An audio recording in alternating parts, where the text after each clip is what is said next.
never give up. I never give up. I never give up. Turn around. Hi guys, welcome back to my Steps to Sobriety, my show on YouTube and as a podcast with me, your host, Stefan Neff.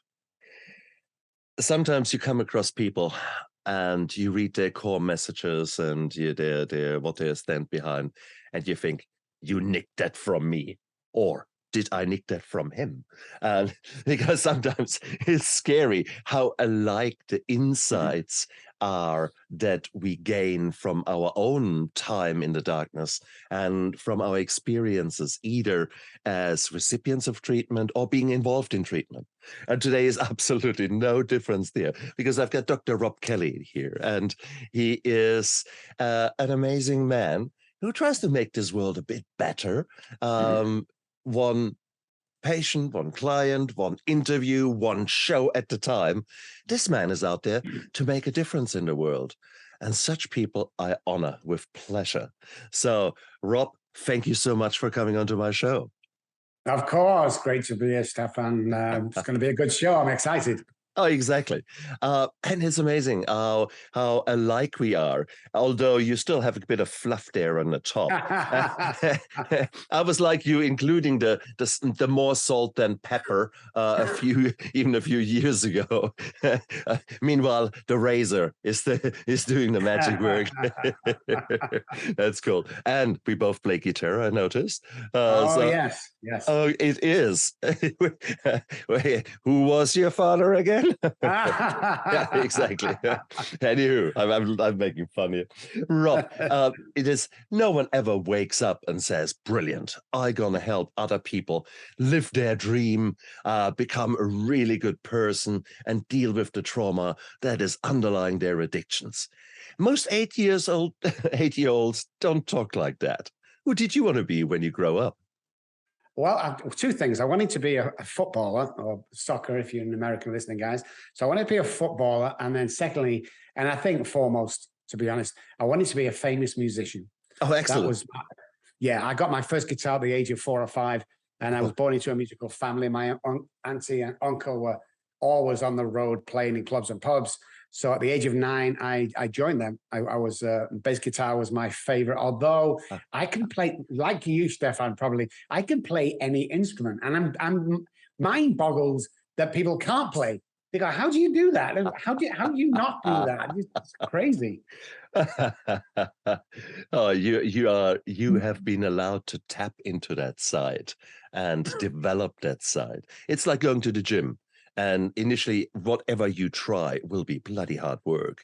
There is a time when you don't need to go to the gym, when you just put yourself onto 2 skis and downhill you go. And that's typically age 2, 3, 4, something like that. Zero fear. And where is the fun? Bring me the fun. Yes. So you obviously got nurtured at that stage, which was a nice way to go. The question, of course, is being brought up in a musician family. By the time you were brought up, this was probably sort of heading towards the sex, drugs, and rock and roll stage. Unless you were in a Christian band, the life on the road was actually quite interesting. Did you get early immersed in that as well? Oh, definitely. I took my first drink at the age of 9, so I knew that was going to be something special for me. And of course, as the years went by, still in school, I love the lifestyle. I love the girls. I love, as I grow older, it was just phenomenal. And that's the only real thing I can do, really, without even thinking of, is music, and getting people well. I don't know about you, Stefan, but painting a wall or looking at the engine in the car, no idea. I can't do it. My brother can, I can't. I have to call people in to do that. But music and helping people is just, it's natural within me. I know it is. Which is beautiful, absolutely beautiful. And these are our strengths, obviously, and weaknesses. We always have got an Achilles heel. I try. Much to the disgust of my wife. I find my DIY not too bad at all. Thank you very much. I'm proud of that shelf. And she says, "Oh my God, look at the angles." Yes. Obviously, different standards. No, but it is what it is. So here you were from the word go, immersed into a lifestyle. What kind of music were you guys playing? It's in England. It's called middle of the road, so a bit of cabaret, bit of country, bit of pop, stuff like that. Generally, looking at about 25 to 55-year old groups. So that music, we played a lot of country music from America, even though we're in England. A lot of Dolly Parton with my auntie singing, and Johnny Cash with me or my uncle singing. So yeah, that was around the music I played. But it's very, very good. I really enjoyed it. Yeah, I thought you would be a nice Dolly Parton, actually. Okay. So you were nurtured there into a beautiful, expressive way of living. And of course, as you quite rightly say, there's an early exposure to the quite intoxicating. You mentioned the girls. It is very easy when you have an instrument there and you put your passion out there. Suddenly the girls are getting drawn to that like a moth to a flame. Maybe because men, we don't talk much, we grunt a little bit. And then suddenly you come up with lyrics that are love songs and you're belting them out with a passion that betrays the fire within you. No surprise to the girls say, "Wow, this guy, my God, he has good feelings. I come to you," regardless how false those feelings are, because you're playing a song. Yeah. Nevertheless, were you aware of your feelings? I mean, much of the sex, drugs, and rock and roll and being out there playing a show means that you switch on a persona, that you switch on the Mr. Feel Good. Yes. Were there times when you didn't feel good? And how did you deal with 100%, that? 100%. Well, that's where alcohol and drugs came in my teens. So I just love the stage. I love the lights, but I was a very nervous child. Now, people can't comprehend this. Can't be nervous on stage. Yeah, I was very nervous. And live performing, always, when I do a live talk anyway, always gets me nervous. Now, when I went to Abbey Road, because I was a session day at Abbey Road for 2 or 3 years, when I'm playing with Elton John, David Bowie, Queen, all them guys, I had not a nerve in my body because it wasn't live and people weren't looking at me. So I had this thing about hiding behind my guitar when I played live. But yeah, I mean, it just felt like home to me all the time. It still does. And my office and my music room are combined. So you can't see, but I have lines of guitars, drums, keyboards, PA, saxophone, violin around me because it makes me feel comfortable. I guess it's learned behavior from childhood. It's like when you can bring a guitar out, everyone smiles and everyone loves each other in a Christmas song or something. It just change. You can change atmospheres with music. Very truly, and you can very much be selective which kind of own mood you want to create with the music you play, and that's a powerful switch you learned from an early stage. Yet you became not just slave to the rhythm, you became slave to the alcohol and to the drugs. What drugs were around at that time? Cocaine, amphetamine is the only thing I saw when I was young growing up. Around 16 and 17, when I went to college and down to Oxford, heroin was introduced to my area. So all my friends that I went to school with are dead or overdosed or drank themselves to death with alcohol. So I just missed the heroin time. So it was all uppers and alcohol. Uppers because you get up in the morning, take cocaine, you feel great. You get to the studio late at night. You're having a few beers during the day. So you take amphetamines to keep you going till the early hours of the morning and then repeat the next day. So I kind of stick to them three. It was cocaine, amphetamine, and alcohol. Which is, of course, beautiful artificial highs. You're feeding that saccharine, sweet Coca-Cola advertisement crap.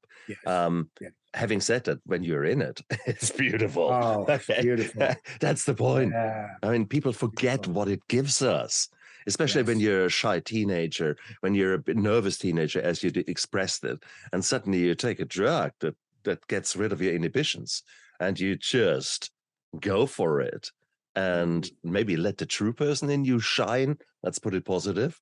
Yes. That is a beautiful, beautiful feeling. I remember those times so well. Mm. And it's a shame. It's an absolute shame because I certainly never learned any other ways of having this much fun. Yeah. Um, Yeah. there was initially, okay, martial arts, circus arts, those kind of things that I took on after an assault, that sort of formed my life towards a more physical kind of way of life. I loved that. But the highs that I got were from girls, from alcohol, from playing the guitar with friends and under the influence. It was just, this was a different world. Okay. This was God, this was good. Well, if you think back to the era I was in, I mean, you look at 20 years younger than I do, but you'll imagine this. There wasn't computers around. You can't just jump on a computer and make a song. It always raw guitars, like an acoustic, or if someone was lucky, they'd have a little drum or something. So you then control the room, which is very important for me. And I still do that today. I have to control the room, whether I walk into it. And that's subconsciously learned behavior from watching auntie and uncle control rooms. And I was always fascinated by that side. So I got into the psychology of how one person being shy, which most professional musicians I've worked with, not athletes or anything, actors or film stars, but musicians, they seem to have that shy bit, but when they walk on stage, they command the room. And I like that command because I was a nervous child. So when I was in school, I got bullied when I was in school from about 7 to about 12. So I have the alcoholic mind. So I studied karate and boxing, and then I started bodybuilding. Then nobody messed around. It was all these little tricks that we use. Most people think when they talk about alcohol or alcoholism that drink is the problem. It's like, no, we are master manipulators. Alcohol is 1% to do with alcoholism. It's how we adapt. It's like we're like chameleons. We can change color to any situation. I've always said, you can take me in the boardroom and I will dazzle you, but you also take me in the factory and I'll dazzle them. You know, most people have a limit, like in the boardroom, they're uncomfortable, or in the shop, that we have all these levels that we can attain and keep conversations going, whether it'll be street talk or whether it'll be posh talk, we can go there. And I learned that very, very easily and very quickly from my parents. Interesting. That there was, from the word go, this awareness of others there. And that was a time when there were no systematic approaches, at least not that I can remember. Nowadays, you can learn a lot of systems that rely on body language, that rely on the reading of visual cues, Paul Ekman, all those kind of fantastic people who teach you the micro expressions and then allow you to put people into sort of more or less groups, and you can adapt your language and your attitude towards the needs of those groups. That stuff was not around, so you were brought up just soaking it up, and no one would teach you, not at least word by word, but they would show you, they would emulate, and you learned that. So there was this awareness of what was going on at an early stage, therefore, in you. So that was interesting. Were you a people pleaser? All the time. I tried to be, because hey, I just wanted to fit in and be liked by everybody. So I would do things I didn't want to do. And today, well, many years ago, I learned that no is a full enough answer. Because I always want to please people and running around and get home at 2 a.m. and tired. And not anymore. I used to be terribly, though, obviously, because I think most alcoholics just want to fit in. The delusion of an alcoholic, or the insanity, is not doing things over and over. For the alcoholic, studying the brain and neuroplasticity and neuroscience is not being able to see my own truth, is my definition of insanity. So I would want to fit in with you, because I could be in a stadium full of 5,000 friends and be the loneliest person in the world. You see, I found out many years ago through studying neuroscience and the brain is my brain doesn't act like other people's. I don't hear things and I don't sometimes see things, but definitely hear things like other people because I'm always on that high frequency all of the time. There's three parts in the brain, hypothalamus, basal ganglia, and the amygdala that are different to the normal brain. The alcoholic brain is different. We are born, it's a predisposition passed down from generation. You can't drink yourself into becoming an alcoholic. You either are or you're not. Drugs are slightly different. With drugs, you do not have the allergy. It's not such thing as the allergy in drugs, but with alcoholics, we do. See, I'm actually allergic to the ethanol in alcohol. That's what makes my body sick. But the mental obsession, that craving from the hypothalamus that at a certain point of my drinking tells me to drink alcohol. That's why I can go days and weeks without food or water. I didn't know that.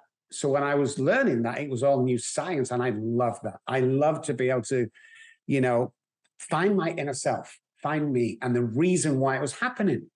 Because I would go to the doctor, Stefan, what's wrong with me? Well, you've got alcoholism. And, well, nothing really. We can't really do anything for you. And when I was just, when I was homeless, it's like, I'm not happy with this. Yeah. There must be a better answer than I don't know. So true. So true. And you're absolutely right. There are 50 plus, maybe by now 60, 70 plus genes that are encoding a higher likelihood of you to really find alcohol very attractive as one of the most attractive things in your life. And that is genetic predisposition. Having said that, whilst it is more likely that you get this super dopamine rush where you feel, oh, this is beautiful. That doesn't mean to say that everyone with those genes actually will develop alcoholism. So I think that's often quite good. So when I preach that the past does not equal the future, then there is actually very true. There's some big, huge truth in that. So guys, so if you're right now already about to reach out and switch off this interview, oh my God, I'm doomed anyhow. No. Because in a moment, we also tell you both of our opinions, and they're gelling because addiction, alcoholism is actually your strength. It's actually something very powerful. But at the moment, you're probably not recognizing that. Rob, when did it become clear to you that maybe, just maybe, the way you were living was maybe not so good for you? We all hit certain times. Was it health? Was it law? Was it just emotional breakdown? What happened? I'm very stubborn, obviously. So it wasn't that I assaulted my wife with a knife one night and put her into a hospital. It wasn't the loss of my children or the loss of my houses, medical license, wife, cars, nothing. It wasn't my homelessness. It was after 14 months on the streets. I dropped down one early mornings, Monday morning, about 2 or 3 o'clock in the morning, and I realized for the first time in my life, I couldn't stop drinking. It took all of that to make me realize, because I thought I was going through a bad part. My wife left, took the children, and they foreclosed on the house. I mean, and then homelessness. I mean, come on, he's just going through some bad, and then it took all that before I actually crashed onto the floor and says, I was crying. I was crying not because I'd lost everything, because it's the first time I realized in my life that not only could I not stop drinking, but also I was an alcoholic and in very serious trouble. But other people don't have to go through it, and not necessarily people go through that. People always ask me all the time, Stefan, they go, hey, listen, I rock bottom is homeless, yeah? And I go, no.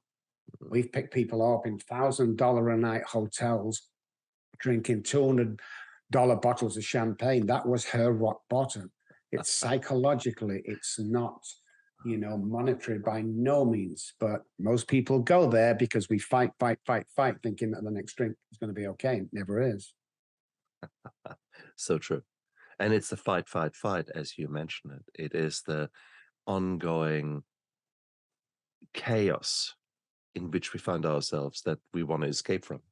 For me, alcohol was, at the end, pure escape, or trying to escape.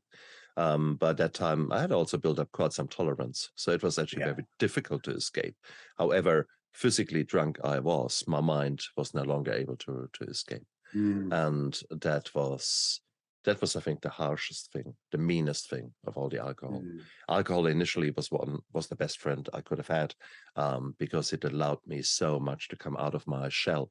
And it gave me many superpowers, many advantages, the alcohol, at least towards certain aspects of my life. But guess what? That friend is turning on you, and sooner or later that happens to most of us. And I like what you just said there. You said it's the meanest thing. I've never heard it said like that before, but when you said it, my heart dropped. It is.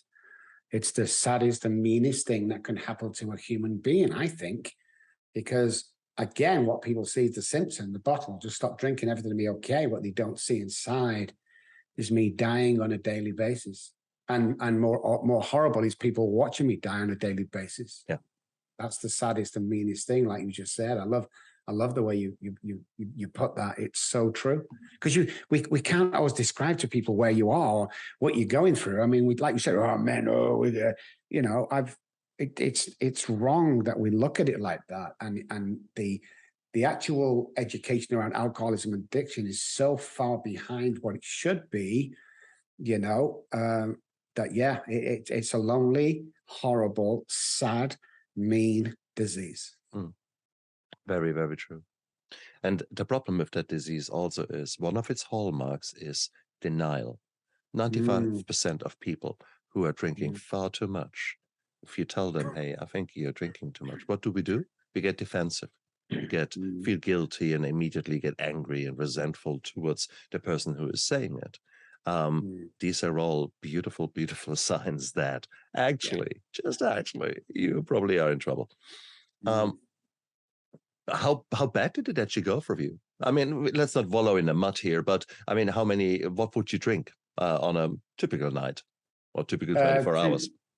Yeah, probably 2 pints of vodka a night would well, a pint and a half a night, and then the next quarter to get me to work. And, you know, that's how it would go, because I could not drive, you know, shaking too much. It was, I had to take something to calm down to feel like other people. But yeah, I was constantly drunk. I didn't have hangovers. I told people that.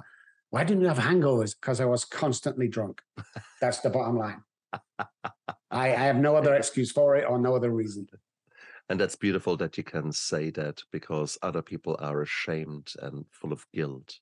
Did you feel guilty when you were drinking it? Yes, 100%. I felt guilty. I felt ashamed. And I thought nobody knew, you know, so right?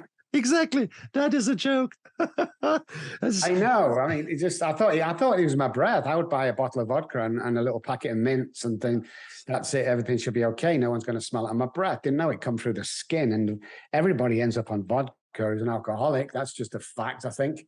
So yeah, it was, everybody knew, unfortunately. Well, it's the least likely thing to sort of give the aromas of wine, beer, etc. If you have one beer, you stink to heaven. If you've got, half a bottle of vodka, you might just let you get away with it with a breath mint. That's why we do it. Yes. And I was about the same league. They come in liter bottles here. A pint is 0.6, so 600 mils. So yeah, 1.5. That's about right. That was where I was too. And it's hard because, I mean, that is good going consumption. And then, even then, you're no longer satisfying the need. You're no longer, your cravings don't go away. Your pain doesn't get obliterated, but it actually is still there and is yearning inside. To come off of such an amount of alcohol, that's not easy. What was the turning point for you? How did you, I mean, you had that morning where you thought, damn, I can't stop drinking. What happened then? Well, I'd been in and out of detoxes and in and out of emergency rooms, probably twice a week, 3 times a week. I'd drank myself to death on 2 occasions, and they brought me back to life. I tried suicides on 6, 7, 8 occasions. I mean, I've done all this as it just took its toll. And I think in the end, it stole my soul. I think that's the only way to put it. It stole my soul and left me a human shell on the floor with nothing left. With hindsight, I see me being that shell, and you perfectly said it, I used the same words, as the biggest blessing that ever could have occurred. Because I had lost who I was. When I look back, I was a dick. I was arrogant. I was entitled. I was a nasty piece of work from any kind of the kind of way I like to live now when I compared it with the past. So to actually burn that part out, it was a bit like the phoenix bursting into flames. And then 4 weeks in rehab for me, and then starting to put new habits together. That was like standing in front of an empty canvas with a palette of colors, and I could choose what colors I'm going to put on there. And that was actually, with hindsight, one of the most exciting and also one of the most scary things, because I had no idea who the new guy was supposed to be, because I had cut through all the crap now. I knew who I did no longer want to be. But who the hell was I? Boy, I had no clue. Did you end up in rehab? Did you actually end up in a inpatient facility, or how did your journey? I'd been in there a few times, but when I saw Derek, when I collapsed on the floor, I looked up to the sky and I went atheist, and I just said, if there's a God up there, I can't do this on my own anymore. And the guy that came around the corner in the back streets of nowhere was a guy called Derek. So Derek kind of saved my life, and I didn't need to go to detail, but I'd been in so many stuff and so many, the hospitals and the treatment centers and the halfway houses, they all knew me by name, and I, after coming out, after doing college and coming out of university, I went straight into the police force. So I was respected and everyone knew my name, and it was just absolutely horrible. Absolutely horrible. I'd lost my identity. I had no idea who I was or who I was supposed to be. I had no idea. I mean, when your identity goes, what you left with? I mean, you're a shell of a person. There's the great arrest back in the 80s from a young girl that got snatched off the road by somebody, and they couldn't find her. And 6 or 7 months later, through crazy things, they found her in a box in this guy's house, and the box was 4 foot high by 12 foot wide. And they opened the box and she was there. She's been there for 9 months, and she was alive. She'd been battered, beaten, and abused.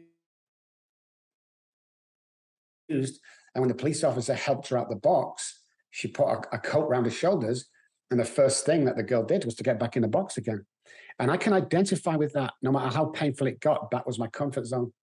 I did despicable things when I was homeless that I very rarely tell when I speak, unless it's a real, life-worn crowd and they've been on the streets like me, because a normal person won't understand.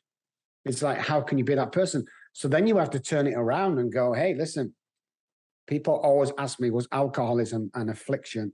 And I say, no, it was a superpower and continues to be, because the past is my greatest asset. How can I sit down in front of a patient and go, listen, I know exactly where you are. If I haven't been homeless like he is, or I hadn't been beaten and battered, or, beat my wife, how can I, with a straight face, say, hey, I think I can help you? So I think either the universe or God or Uncle Bob or whoever it is looking after us has taken me through this so I can do my job better. I mean, I've never seen they took my girls, ages 1 and 3, off me. The last thing my eldest girl said to me was, Daddy, please stop drinking. And I've never seen my youngest daughter since. My eldest daughter, they said 3 things, because I was left one over weekend. They weren't fed for 2 or 3 days, not changed any nappies or diapers. I nearly killed him. But when the authorities burst the door down and took him away, my young girl said, age 3, said, Daddy, please don't go. And then they were walking down the path, the police, the authorities, the child protection, mom. And she turned around again and said, Daddy, please get better. And as they got to the gate,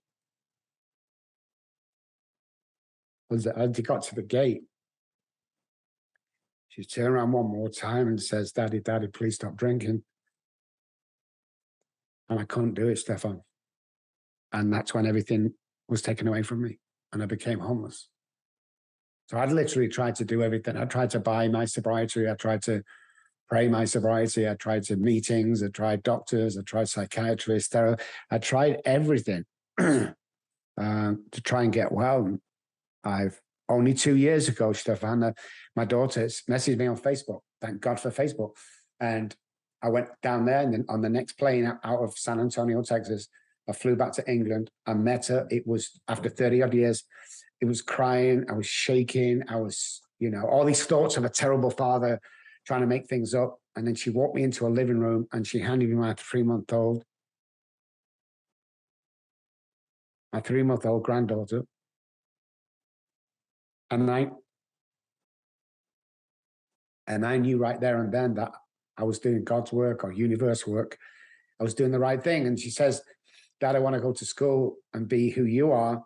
So we sent her back to school 2 or 3 years ago.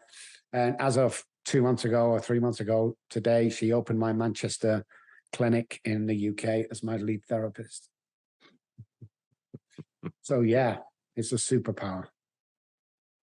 But the hurt and the pain and the guilt and the remorse and the shame and the beatings and the homelessness, I had to go through that, Stefan, to be who I am today.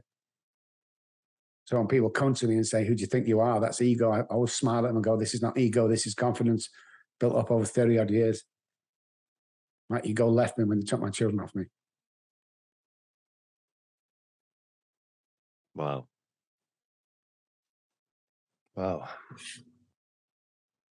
But we have to go there. We have to be there at that point where you are so sick and tired of being sick and tired, where you're so down and out. And I loved it what you said earlier, this down and out. This is not a pissing contest. Who can have the worst down and out? No, this is neither a pissing contest with regards to your trauma, what has happened to you in your life, but I was beaten far more than he, or I was far longer on the streets than her. Rubbish. Trauma comes in layers, and trauma comes in so many forms. And what is absolute nothing for one person, take the example of a road traffic accident. 4 people survive a road traffic accident. Of the 4 people, one of them in the same accident, maybe with the same injuries, all identical injuries, one of them will develop the most severe PTSD, whilst 2 others will have very little, and one will be a bit shaken for a while. So there's a sort of the ratio that you can expect. And it's crazy. So here we are, exactly the same circumstances can be hugely, hugely traumatic and derail a life for good. So therefore, let's be clear why, whilst we are talking about stories, in this case, Rob, your story that has sort of developed over the years. There were traumas, there were the insecurity, there were so many things that led up to this point where we are now having this interview. These stories will be unique to a certain degree, but they will also have so many commonalities. And I think that is what I'm trying to point out here to you guys. The most important bit is, regardless how dark it is at the moment for you out there, that will pass. And I know I sound like the lyrics of a song from the 90s. And still, the fact is actually true. And the lyrics are true too. This will pass. This emotion, that nightmare, the darkness will pass. And once you come into the tribe of people who have been in your shoes and worse, and are now getting their shit together and are on the same path as you, just much further down the line, that is where the magic happens. I think that was the biggest breakthrough for me. The first breakthrough was that I finally, in rehab, was forced with the 12 steps, hey, I'm an alcoholic. The moment I actually spelt that out and my ears heard my mouth saying that I'm an alcoholic, that was breakthrough number 1. because I was hiding so much and hiding, even for myself. There was that. And the second big breakthrough came when I realized that virtually everyone who was treating me was actually 5 years, 7 years before sitting in the same chair that I was in. And I realized, okay, so you went from a bottle of vodka to now helping others. Huh. And I didn't think so. I thought I'm the only one. It could only be me who did all those things, who behaved in the way I did. It is no one could possibly understand me. Hear about that. That's crazy, because that's so true. I mean, I thought I was the only one going through this. Yeah. You know, it's just when you find out and you're in the business that I'm in, you go, wow, it's everybody. The solution's good, but the suffering's the same. I mean, we all, with our mindset, I mean, and trauma, oh my God, we've been studying trauma for 16, 17 years. As far as I'm concerned, trauma is the gateway drug. There's so much stuff on trauma that we've learned over the past years. So I think a step 4 and 5 kind of covers it, but you need to go in depth to find out our trauma. And anything with an alcoholic family, anything less than nurturing is child abuse. And this is what we studied. And we've also studied the PTSD with a woman in the house with a chronic alcoholic husband and soldiers coming back from Afghanistan. The PTSD was exactly the same. Both didn't know when it was going to be the last day, both walking around on eggshells, and it's just crazy. PTSD and the trauma from our past will kill us if we don't go and get it sorted out. So it makes me smile, and I'm sure it does you, Stefan, when you hear people go, well, if you could only stop drinking. Exactly. Oh my God. Isn't it? Exactly. But that is what people focus on. And that is hopefully what people realize when they look at my Steps to Sobriety on my show and sort of go a bit back. There are the odd talks about alcohol and about sobriety, but there are many, many, many talks about trauma, about depression, anxiety, about all those kind of things that set us up in such a way that we want to escape our reality with the alcohol, cocaine, eating, gambling, sex, adrenaline rush, workaholic. Oh, there's so many workaholics out there. But the problem is we have now actually completely rephrased that over the last, after Second World War, I guess, the American dream, hardworking, we do it all ourselves there, 16-hour days. These are rookie numbers. Let me show you. Could that be maybe a little bit of addiction there? Yes, of course, because you're actually running away from your emotions. I did, and I became very successful by cultivating that. Yeah, I'm a man. I can do 16 hours, no problem. The sheer fact that after 16 hours nonstop work, you make the same mistake rate in a driving simulator as if you had a bottle of wine. Oh, well. So here we go. So there are many, many things wrong in our own perceptions and many things wrong that are actually fed by our society. And I have not even started to talk about the alcohol industry, which is a gazillion dollar industry with very, very powerful people who are putting very, very intelligent advertisements out there. And then when you're drinking, they turn it around and say, well, I'm sorry. Yes, we have got this really powerful poison, but we recommend, what's the buzzword? We try to basically to tell the alcohol industry we wanted to regulate them, the world, and the alcohol industry had very powerful lobbies and said, nah, we self-regulate. And what came out of it was responsible. We advocate responsible drinking. Yes. What the hell is that? Responsible for me was that there was another bottle of vodka in the house before I was unable to drive. That was responsible. Fuck me. Love it. So how the hell can you, when the chances are stacked against you, when the odds are against you to such a degree, your genes are setting you up to do it, your environment has supported that lifestyle, you didn't really help because you put the same other amount of people around you which are all the same lifestyle. So we see, you chose your dance partners. and so on and so on. How the hell can you get clean? What's your chance of actually getting right? You said yourself, Rob, you have been to so many rehabs. You've been through so much. So how the hell can we expect to get clean? That's bullshit. It is. It's crazy. And the treatment centers don't really work or don't help. Especially there's some fantastic, amazing. We work with them all the time. But when you look at the 3 to 5% success rate in a treatment center, then you realize what a treatment center is, and it's a business. You know, if they've got returning customers, it's all good. Pharmaceutical companies cannot give you a pill. Then who wants to know? We're stacked against us. And then you've got a couple of million people out there doing the right thing, because you can recover from addiction. Life after addiction. Look at me. I was homeless. Look at me now.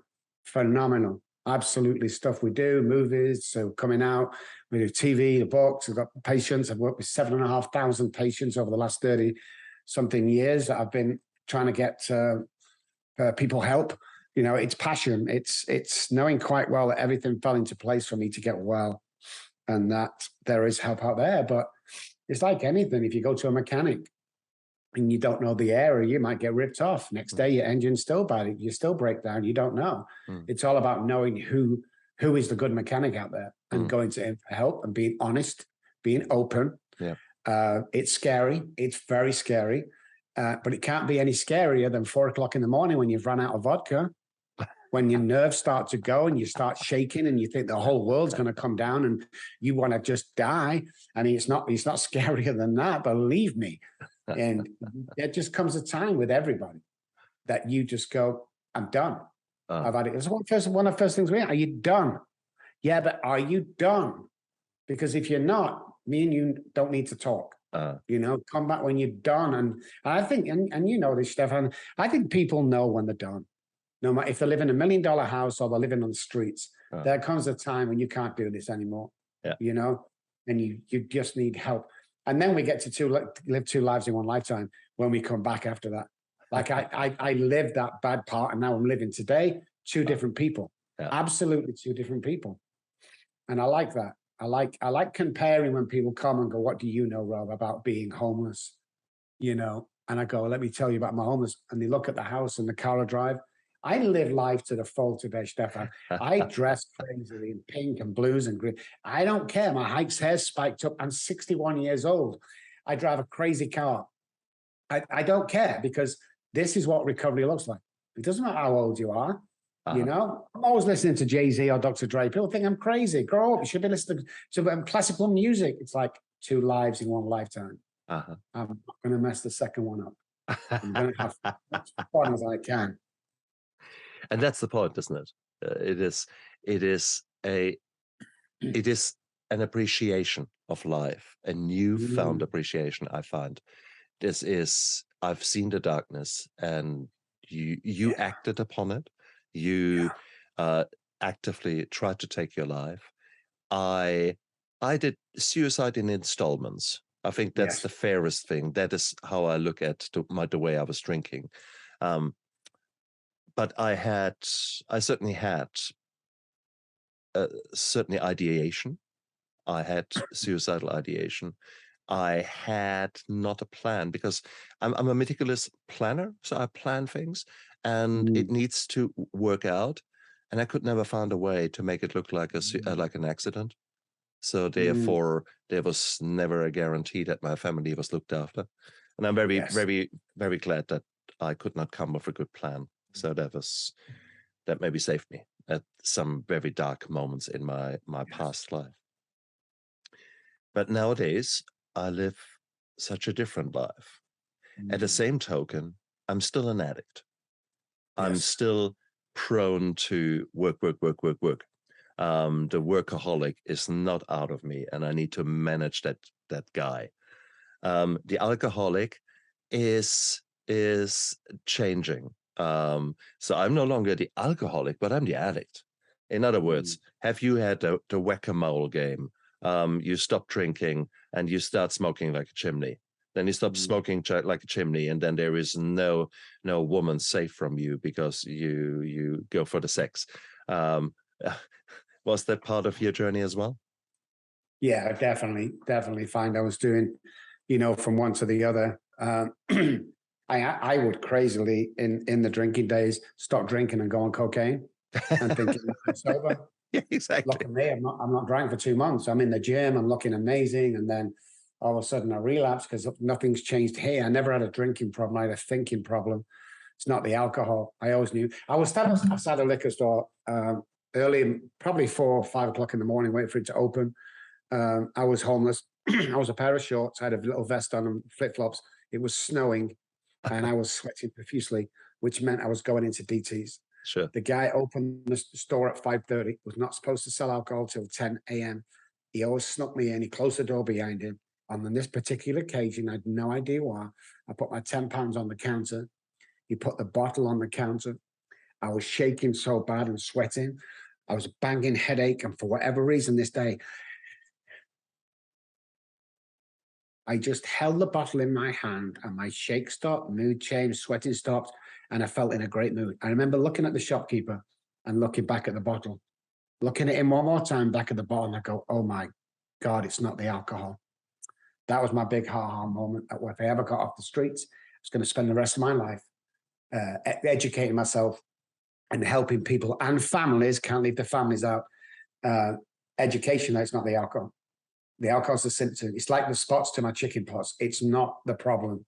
I have a viral infection that could kill me as an adult, but what you see is spots on my body, so therefore I must have chicken pox. What other people saw on me was the alcohol. It's not the alcohol. It has nothing to do. What was this? I'll get away with it. I'll do one more time. Da da da da da da da da. And then I got into the simple parts of the brain that's telling me to drink as an alcoholic, and that's where people were absolutely aghast. It's like, you mean your brain's telling you to drink? Yeah, that's exactly what it's telling us to do. So you have all this trauma, all this stuff. Your brain's against you. Everybody hates you. Everyone's deserted you, but you still want to drink. I mean, how insane is that? But I got asked once, and I told the honest truth. I walked into a bar and he knew I was an alcoholic, and he filled a half glass full of whiskey and he put it on the side. And he said, I want to tell you something before you drink that, Rob. If I gave you that and a gun next to the drink, and as soon as you drank that, you had to shoot yourself, would you take it? I said, yes. In fact, I think I said yes before he finished talking. And he said, I will never understand that. And I said, no, you won't. Because it's that momentary, I have my hand on it and I'm drinking. I don't care what happens after that. It's de minimis. I just need to get an alcohol down me. And if the consequences are to shoot myself after I do it, well, so be it. Crazy. It's exactly that. It's exactly that. And Kevin McCauley from the Addiction Institute, he did a nice film on that. It's exactly true. And he proved in that why alcoholism is a disease, and it's not a law enforcement issue or that you're a bad human being for drinking.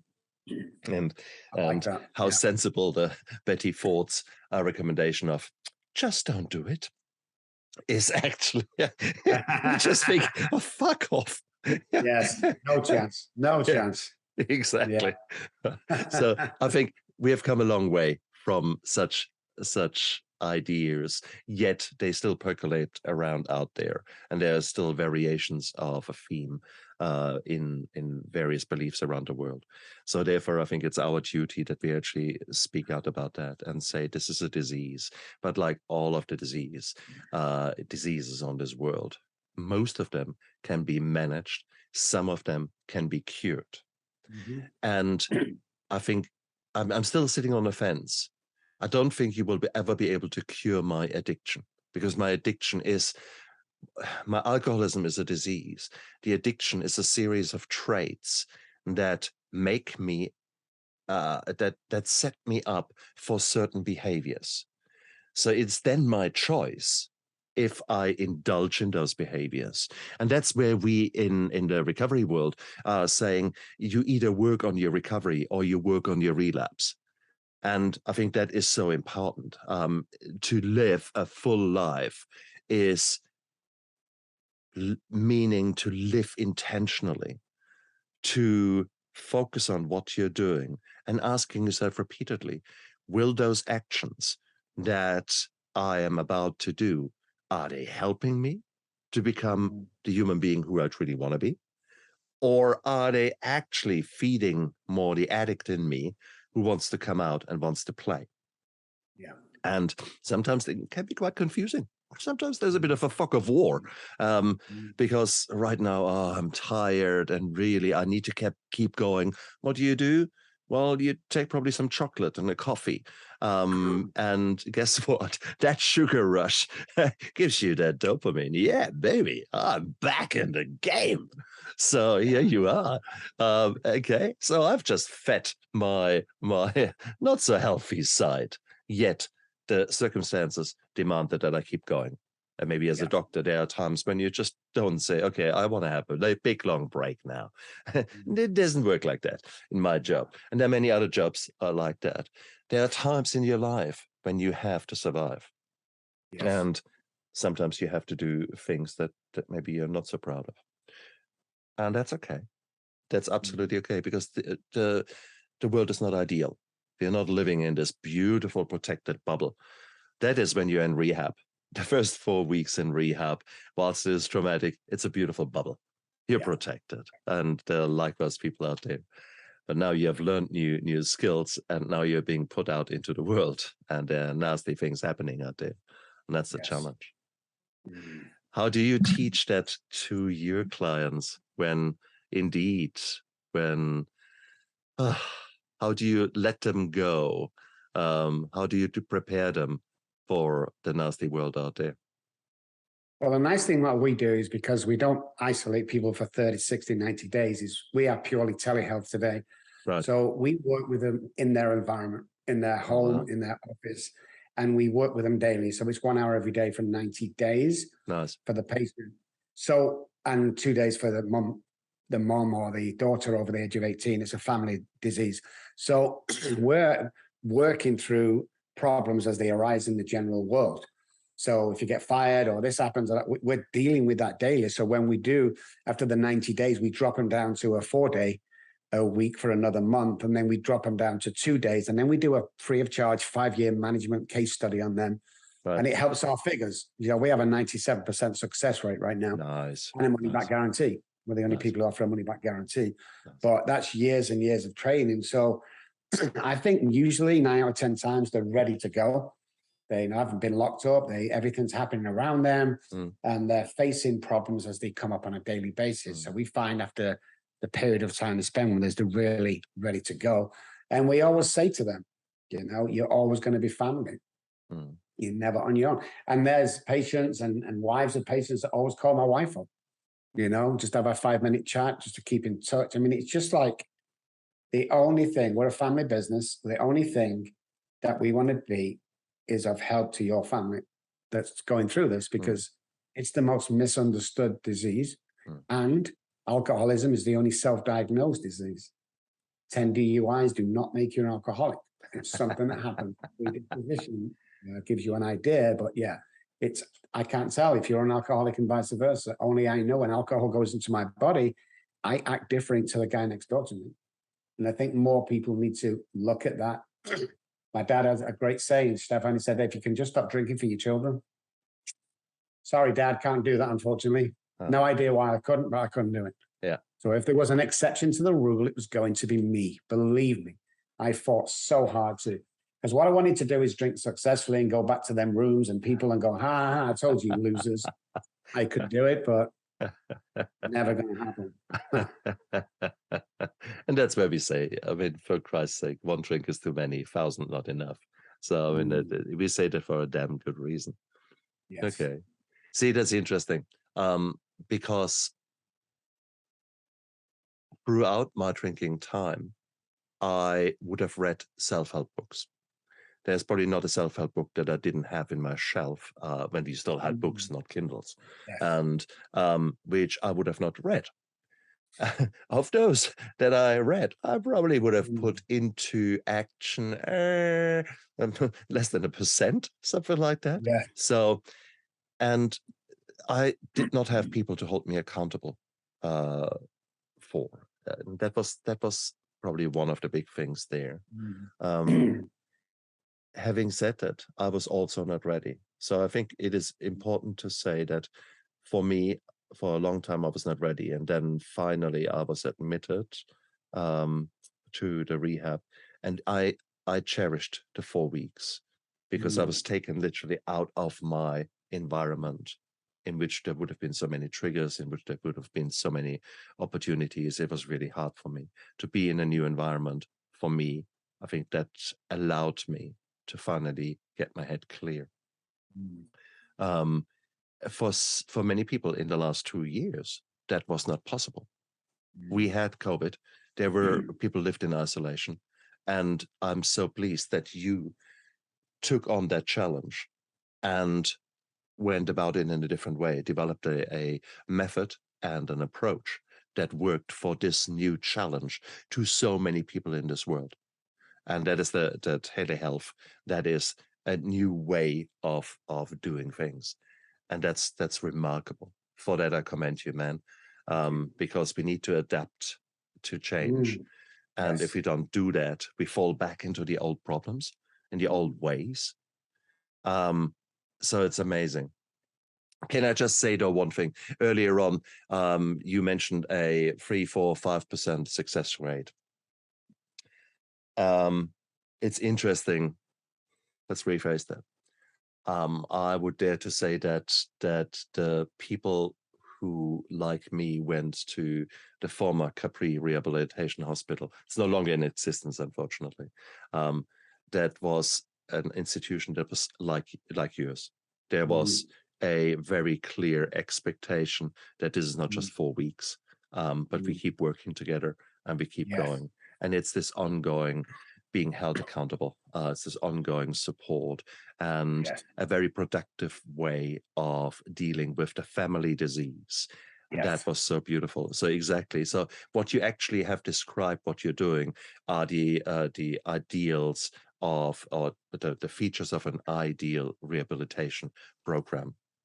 Yes. And we need to say that. So therefore, to compare maybe that treatment program there with that treatment program there, that's probably apples and oranges in many cases. Yes, definitely. And there are some nasty programs out there. There's one of my co-inmates. We were admitted into our rehab hospital at the same time. She had the badge of honor. She'd been to every single rehab program in the country, literally. And she had been to one in the South. That was basically slave labor.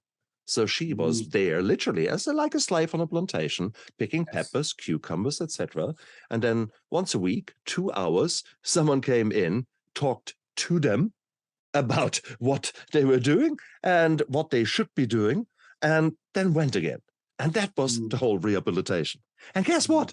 The very first thing she did after 9 months, she went straight from there to the next pub and got blindside drunk. Yeah. Am I surprised? No. Okay. So guys, it is Rob, what you were saying is so valuable.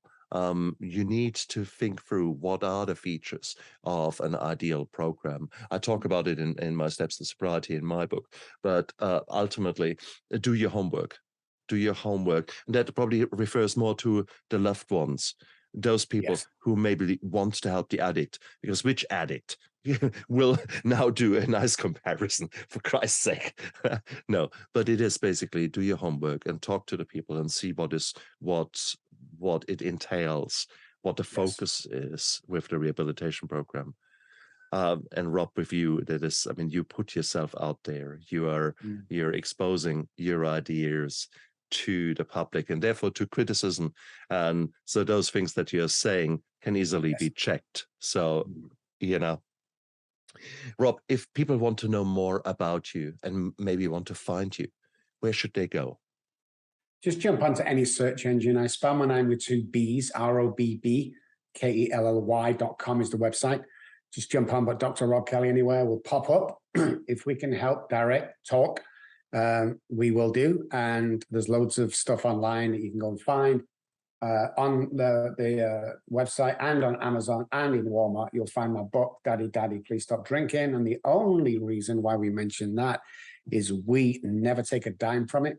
What we do is we take that money that you spend on that book and we had $100,000 ourselves, and we give that to the community, to one-parent families who are trying to get their life back, want to see the children. We pay court costs, weekend families. We send that back into the community in the United States of America and in the United Kingdom.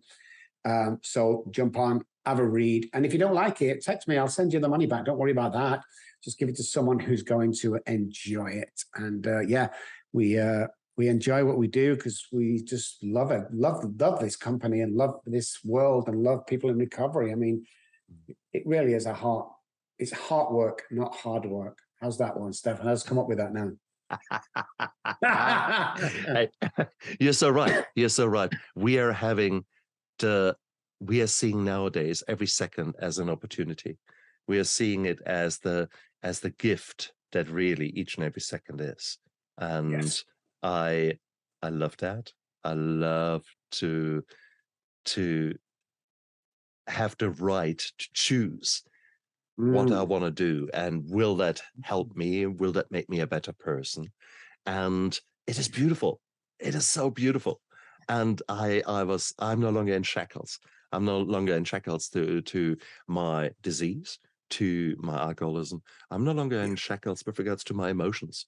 They still wash over me. There's still moments when I want to rip someone's head off, or where I'm feeling sad, or where I've got an anxiety attack. These things still happen. That's normal. This is normal that these waves of neurochemicals wash over my brain. So what?